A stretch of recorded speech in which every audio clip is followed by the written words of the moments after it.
other towns speak of this?" she asked Commander Frost. No, not that I heard of. The people of Snow Hill are somewhat on the border of, what is that ocean called?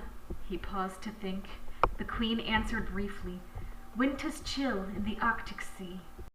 The people were very secluded within the walls of the North Pole, tucked away from the world beyond, if there was a world beyond.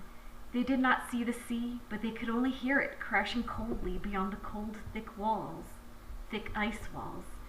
There are some cracks in the ice that some people have claimed to find where they say they can see the blue waters. They didn't even know what to call it, Arctic Ocean or winter's chill. And the west of the North Pole there is only one passage that leads to a place that the Queen would never talk about, and she never permitted the people to talk about either. This passageway was very narrow, and only she knew where to find it. Only the people of Snow Hill have seen this white shadow, Commander Frost concluded.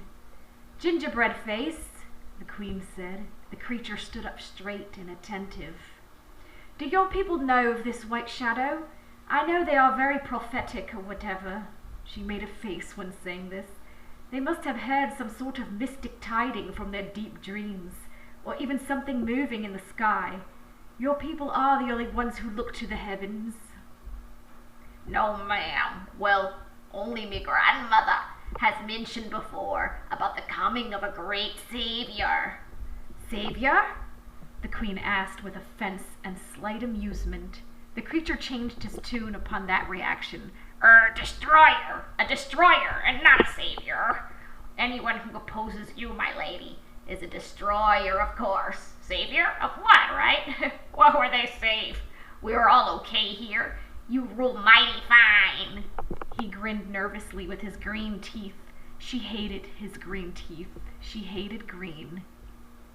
Your Majesty, I have also heard talk of a newcomer of sorts, but that has been going on for years, Commander Frost said.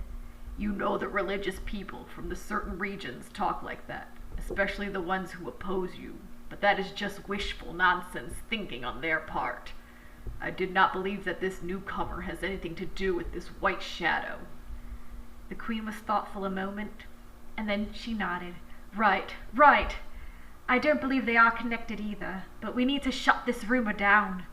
We don't want the other towns to start worrying and thinking. Shut the rumor down immediately, Frost.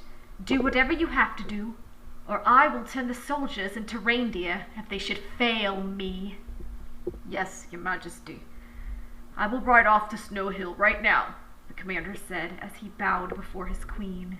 And Frost, the Queen added, let me know if you see it for yourself. He nodded, and he could also tell that she wanted to say something more. He could see the urgency in her gray eyes. He nodded to Gingerbread Face and all the other guards who lingered in the doorway to leave. When he was alone with His Majesty, he stepped closer to her throne.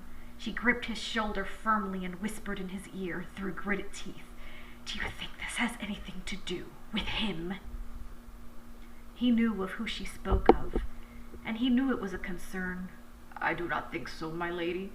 He is far away from here, forbidden to ever enter. No one dares to re-enter your domain once banished. She continued to grip his coat by the shoulder, and she trembled slightly from the tight grip. Her knuckles turned white. Many worst-case scenarios playing through her head. You can relax. I do not think it's him. He cannot return, Commander Frost assured her. After a while, she did relax. I think he was grateful that the grip loosened. Better. The commander was very convincing and comforting, which is why she made him her commander. You're right. He was banished, she said, and she forced a smile.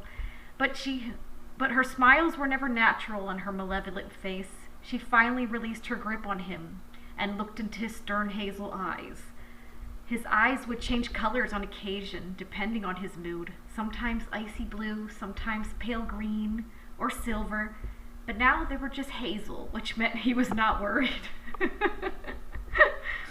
And Frost, if anyone insists on this white shadow, well then, she added with a malicious smirk, It will be a shame if the entire town of Snow Hill is crushed by an avalanche.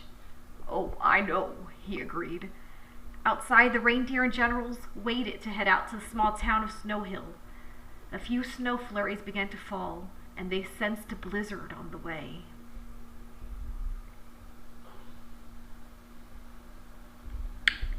A blizzard was on the way, and then there would be chapter 2.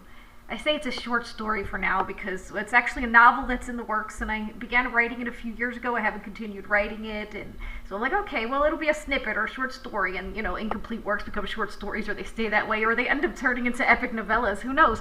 This might be an epic novella because so far I'm already, starting to write an outline of a series. Yeah, this is going to be a series. You heard that right. Stay tuned for more.